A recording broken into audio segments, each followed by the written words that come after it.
विशेष रूप से पैरा 10 में जो उन्होंने कहा और विशेष रूप से पैरा 11 में कहा, वो आवश्यक है सुनना।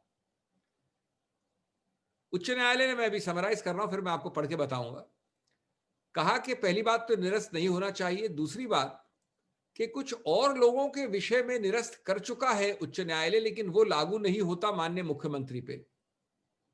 तीसरी बात, वो इसलिए नहीं होता लागू क्योंकि मुख्यमंत्री के विरुद्ध स्वतंत्र अलग विभिन्न आरोप हैं कि उन्होंने मुख्यमंत्री की कुर्सी में बैठे हुए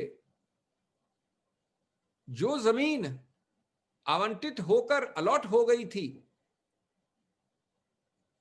इंडस्ट्रियलिस्ट को, नए उद्योगों को, उसको डीनोटिफाई कर दिया। यानी जमीन ली किसी कृषक से, पैसा बना लिया, उसको आवंटित कर दिया, और फिर कुछ लोगों ने जिन्होंने पैसा बनाया था उनके फेवर में डीनोटिफाई भी कर दिया। और उसमें लिखा कि ये मुख्यमंत्री यानी श्री बीएस येदियुरप्पा ने रेकलेसली, ये मेरा शब्द नहीं है, ये वहां लिखा है, कंप्लेंट में लिखा है, जो उच्च न्यायालय ने कोट किया है, रेकलेसली ये किया और इसलिए स्वतंत्र रूप से इनके विरुद्ध चलना चाहिए।